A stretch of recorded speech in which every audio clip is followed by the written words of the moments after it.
Pada beberapa video sebelumnya kita telah membahas tentang berbagai macam jenis herbisida selektif untuk tanaman padi. Dan kembali pada kesempatan ini bersama kami akan mereview herbisida dengan merek dagang Lindomin 865 SL yang merupakan produk dari PT Nufarm Indonesia. Seperti apa herbisida ini? Untuk itu silahkan simak video ini sampai habis agar tidak gagal paham. Namun sebelum saya lanjutkan, seperti biasanya berkenan kiranya para sahabat tani sekalian mengklik tombol subscribe sebagai bentuk dukungan kepada kami agar kami tetap semangat dan konsisten dalam menyediakan video-video edukasi tentang pertanian. Herbisida Lindomin 865 SL adalah salah satu herbisida unggulan dari PT Nufarm Indonesia yang tergolong dalam kategori herbisida sistemik purna tumbuh. Herbisida ini berbentuk larutan dalam air yang merupakan jenis herbisida yang mengandung bahan aktif dimetilamina 865 gram per liter, dan herbisida ini merupakan herbisida lama sebenarnya yang telah dikenal luas oleh para kalangan petani. Untuk tanaman padi, herbisida ini bisa digunakan untuk mengendalikan gulma berdaun lebar seperti enceng dan genjer atau cabai-cabean serta gulma teki. Herbisida ini memiliki kandungan fenol terendah sehingga sangat aman bagi pengguna dan tanaman utama. Lindomin ini juga tidak berbentuk kristal pada kemasan dan bisa digunakan dengan berbagai macam kondisi air di lapangan dengan kinerja yang tetap optimal. Para sahabat tani sekalian, khusus pada tanaman padi, beberapa petunjuk penggunaan dari herbisida Lindomin ini agar pengendalian gulmanya efektif, maka dapat dilakukan hal-hal sebagai berikut. Waktu aplikasi sebaiknya dilakukan ketika gulma masih berdaun 3-4 helai atau di saat padi berumur 14 hari setelah tanam.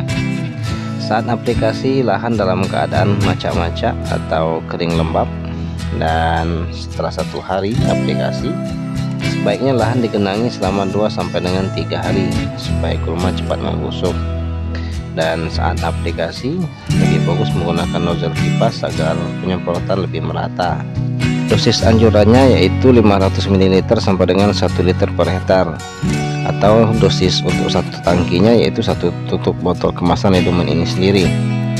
Dan untuk mendapatkan hasil yang maksimal supaya semua jenis gulma, baik gulma berdaun lebar, gulma berdaun sempit ataupun teki, bisa terkendali, maka dalam pengaplikasiannya herbisida ini bisa dicampur dengan herbisida lain yang berbahan aktif phenoxapropetil seperti herbisida nukras atau herbisida rumpas, atau dengan herbisida Richestar extra, ataupun bisa dicampur dengan herbisida yang berbahan aktif paraquat.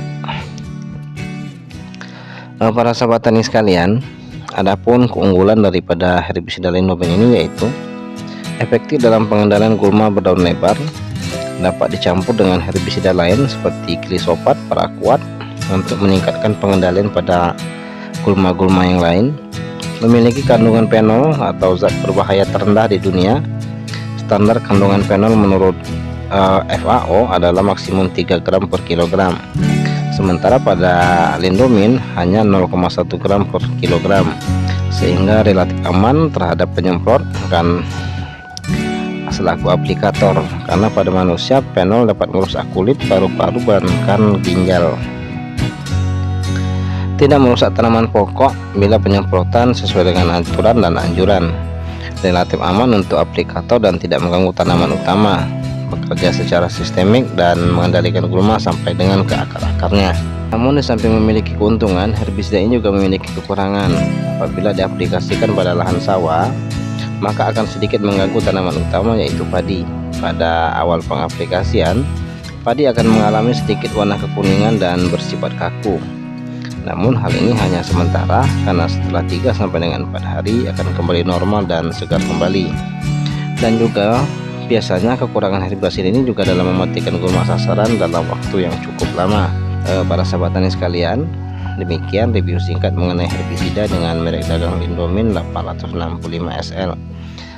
dengan bahan aktif dimetilamina dalam mengendalikan gulma pada tanaman padi dan tanaman perkebunan lainnya.